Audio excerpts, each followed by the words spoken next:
నమస్తే, నేను Keshav. Welcome to Suman TV. ఆంధ్రప్రదేశ్లో అధికారంలో ఉన్న వైఎస్ఆర్సీపీ అభ్యర్థుల ప్రకటనలో కావాలి, అలానే ఎన్నికలకు సన్నద్ధత సంబంధించి కూడా ఒక అడుగు ముందే వేస్తున్నటువంటి పరిస్థితి కనిపిస్తుంది. ఇప్పటివరకు 6 జాబితాలతో 66 మంది అభ్యర్థుల్ని ఎమ్మెల్యే నియోజకవర్గాలకు సంబంధించి, అసెంబ్లీ నియోజకవర్గాలకు సంబంధించి 66 మంది అభ్యర్థులకు సంబంధించినటువంటి ఒక క్లారిటీని వైఎస్ఆర్సీపీ ఇచ్చినటువంటి పరిస్థితి.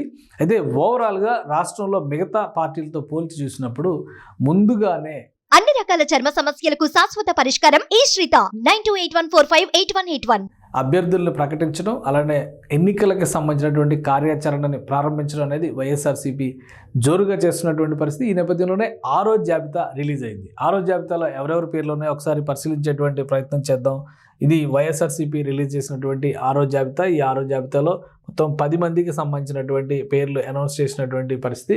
రకరకాల తర్జన భర్జనలు, విమర్శలు, ప్రతి విమర్శలు, అలానే మార్పులు, చేర్పులు అన్నింటినీ దృష్టిలో ఉంచుకోవడం ద్వారానే ఒక క్లారిటీ ఇచ్చేటువంటి ప్రయత్నం వైఎస్ఆర్సీపీ చేసింది. ఇందులో మొదట చూస్తే రాజమండ్రి ఎంపీగా డాక్టర్ గూడూరు శ్రీనివాస్ పేరుని ఖరారు చేసినట్టుగా ఉంది. అలానే ఎంపీ అభ్యర్థిగా అంటే రాబోయేటువంటి రోజులు ఇప్పుడు సిట్టింగ్ ఎంపీగా ఉన్నది మార్గాని భరత్. అయితే భరత్ ప్లేస్లో ఇప్పుడు గూడూరు శ్రీనివాస్ కంటెస్ట్ చేయబోతారు. ఇన్ఛార్జిగా ఆయన పేరుని ప్రకటించినట్టుగా పార్టీ సమన్వయకర్త పేరుతో అనౌన్స్ చేసినటువంటి పేరు ఇది. అలానే నర్సాపురం ఎంపీ స్థానానికి సంబంధించి అడ్వకేట్ గూడూరి ఉమాబాలని కన్ఫర్మ్ చేశారు. మరొక ఎంపీ స్థానం గుంటూరు ఎంపీ స్థానానికి సంబంధించి ఉమ్మారెడ్డి వెంకటరమణ పేరుని ఖరారు చేశారు. చిత్తూరు ఎంపీ స్థానానికి సంబంధించి ఎస్సీ రిజర్వ్డ్ కాన్స్టిట్యున్సీ ఇది ఎన్ రెడ్డప్పని ఫైనల్ చేశారు. ఇక మైలవరంకి సంబంధించి సర్నాల తిరుపతిరావు యాదవ్ని అక్కడ అంటే సిట్టింగ్ ఎమ్మెల్యేని వసంత కృష్ణప్రసాద్ని మార్చినటువంటి పరిస్థితి ఉంది. ఇక మార్కాపురం స్థానానికి సంబంధించి అన్నా రాంబాబుని, యాక్చువల్గా అన్నా రాంబాబు గిద్దలూరు సిట్టింగ్ ఎమ్మెల్యే, కానీ ఆయన్ని అక్కడ ప్లేస్ మార్చినటువంటి పరిస్థితి. ఇక గిద్దలూరు స్థానానికి సంబంధించి కె నాగార్జున రెడ్డికి అవకాశం ఇచ్చారు.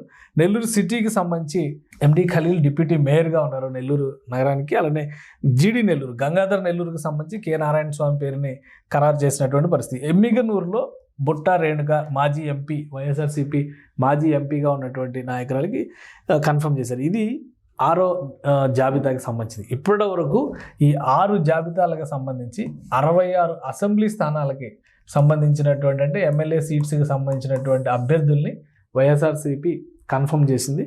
ఈ 66 మందిలో కూడా 33 మంది కొత్త వాళ్ళే ఉన్నటువంటి పరిస్థితి ఉంది. అంటే సిట్టింగ్లని మార్చడం కానీ లేదా పూర్తిగా కొత్త అభ్యర్థుల్ని తీసుకురావడం కానీ, బీసీ ఎజెండా, బీసీ కార్డు పేరుతో ప్రధానంగా చాలా చోట్ల సామాజిక వర్గ న్యాయాన్ని పాటించేటువంటి క్రమంలోనే మార్పులు చేర్పులు జరిగినటువంటి సంకేతాలు ఉన్నాయి. అలానే మరొకటి, మొత్తం ఈ 6 జాబితాల అంశాలను కనుక మనం పరిశీలించి చూస్తే లోక్సభ స్థానాలకు సంబంధించి 16 స్థానాలకు సంబంధించిన అభ్యర్థులను ఇప్పటికే ప్రకటించింది. అంటే ఎంపీ సీట్స్కి సంబంధించి ఎవరు బరిలో దిగబోతున్నారు అనేటువంటి క్లారిటీ వైఎస్ఆర్సీపీ నుంచి 16 మందికి ఒక స్పష్టత. ఎందుకంటే 6వ జాబితాలో చూస్తే 4 లోక్సభ స్థానాలు ఉన్నాయి ఇక్కడ ఏకంగా. కాబట్టి లోక్సభ స్థానాల్లో దూకుడుగా ఉన్నటువంటి పరిస్థితి కనిపిస్తుంది. 25 లోక్సభ స్థానాలు ఆంధ్రప్రదేశ్లో ఉంటే అందులో 22 గత ఎన్నికల్లో గెలుచుకుంది. రెబల్ ఎమ్మెల్యే త్రిబులార్ని కనుక తీసేస్తే రఘురామకృష్ణరాజు, రెబల్ ఎమ్మెల్యే రఘురామకృష్ణరాజుని కనుక పక్కగా జరిపి చూస్తే 21 మంది ఇప్పుడు పార్టీలో ఉన్నటువంటి. కానీ ప్రకటించినటువంటి 16 స్థానాల్లో 16 మంది కూడా కొత్త వాళ్ళకే అవకాశాలు ఇవ్వడం అనేది ఇప్పుడు ఆసక్తికరంగా మారింది. అంటే ఆల్మోస్ట్ అన్ని నియోజకవర్గాలు కొత్త వాళ్ళనే ఎంచుకునేటువంటి ప్రయత్నం చేశారు జగన్మోహన్ రెడ్డి వైఎస్ఆర్సీపీ అధినేతగా. మొత్తం ఇంకా రావాల్సినటువంటి నియోజకవర్గాలు చూస్తే ఇంకో 9 నియోజకవర్గాలు ప్రకటించాల్సి ఉంటుంది. కొంతమందికి అంటే ఉదాహరణకి మార్గాని భరత్ లాంటి వాళ్ళని పార్టీకి సంబంధించి ఎమ్మెల్యేలుగా సేవలు అందించేటువంటి క్రమం. ఇప్పుడు ఉదాహరణకి చిత్తూరు ఎమ్మెల్యేని అక్కడ తీసుకొచ్చి ఎంపీ స్థానంలో పోటీ చేయించేటువంటి ప్రయత్నం చేయాలి. ఇలాంటి మార్పులు చేర్పులు జరిగినటువంటి పరిస్థితి. అంటే ఎంపీ స్థానాలకి ఆల్మోస్ట్ అందరూ 100% కొత్త వాళ్ళని ఎంచుకునేటువంటి ప్రయత్నం చేస్తున్నారు. అలానే ఎంపీలుగా రాణించారనుకున్నటువంటి వాళ్ళకి అసెంబ్లీకి తీసుకురావడం ద్వారా రాబోయేటువంటి క్యాబినెట్లో అవకాశం కల్పించాలి, లేదా ప్రభుత్వం ఏర్పడిన తర్వాత సముచిత స్థానం ఇవ్వాలనేటువంటి ఆలోచనతో వైఎస్ జగన్మోహన్ రెడ్డి ఉన్నట్టుగా తెలుస్తుంది. ఈ క్రమంలో చూస్తే మొత్తం ఇప్పుడు 66 సీట్లకి సంబంధించి క్లారిటీ వచ్చింది. ఇక్కడ 16 సీట్లకు సంబంధించి క్లారిటీ వచ్చింది.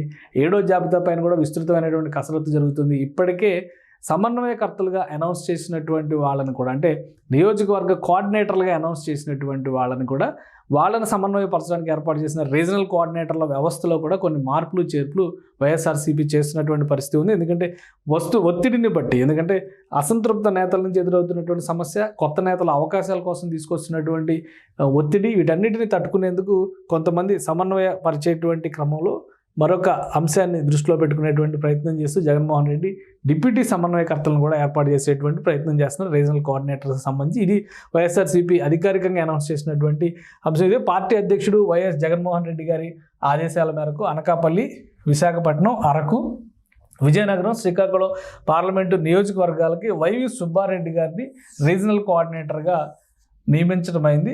అరకు పార్లమెంట్ నియోజకవర్గంలోని సాలూరు, పార్వతీపురం, కురుపాం, పాలకొండ అసెంబ్లీ నియోజకవర్గాలకు, దీంతోపాటు విజయనగరం, శ్రీకాకుళం పార్లమెంట్ నియోజకవర్గాలకు మజ్జి శ్రీనివాస్ గారిని డిప్యూటీ రీజనల్ కోఆర్డినేటర్గా నియమించడమైంది. పార్టీ అధ్యక్షుల వారి నిర్దేశానుసారం రీజనల్ కోఆర్డినేటర్ ఆధ్వర్యంలో డిప్యూటీ రీజనల్ కోఆర్డినేటర్ పనిచేస్తారు. అంటే ఒక సమన్వయకర్తను ఏర్పాటు చేసి మళ్ళీ దానికి డిప్యూటీని కూడా ఏర్పాటు చేసేటువంటి ప్రయత్నం చేస్తున్నారు. అలాగే మజ్జి శ్రీనివాస్ విజయనగరం స్థానానికి సంబంధించి లోక్సభ స్థానానికి బరిలో దిగుతారు. ఆయన అక్కడ సమన్వయకర్తగా ఉన్నారు ఆల్రెడీ. అయినా కానీ అదనపు బాధ్యతలు ఇచ్చినటువంటి పరిస్థితి వస్తుంది. ఎందుకంటే ఎక్కువగా ఇప్పుడు ఉదాహరణకి నెల్లూరు, ఒంగోలు లాంటి చోట్ల ఎక్కువ అసంతృప్తి రాజుకుంటున్నటువంటి పరిస్థితి ఉంది. వీటిని సమన్వయపరిచేటువంటి క్రమంలో ఒక్క రీజనల్ కోఆర్డినేటర్నే పెడితే ఎక్కువ ఇబ్బంది ఎదురవుతున్నటువంటి పరిస్థితి ఉంది. నాయకులు బయటకు వచ్చి మాట్లాడినప్పుడు పార్టీ ఇంటిగ్రిటీకి ఇబ్బంది పడేటువంటి పరిస్థితులు వస్తున్నాయనేటువంటి ఉద్దేశంతో జగన్మోహన్ రెడ్డి డిప్యూటీ రీజనల్ కోఆర్డినేటర్ల వ్యవస్థను కూడా తీసుకొచ్చేటువంటి ప్రయత్నం చేస్తున్నారు. సో ఓవరాల్గా ఇప్పటివరకు పూర్తి చేసినటువంటి కసరత్తు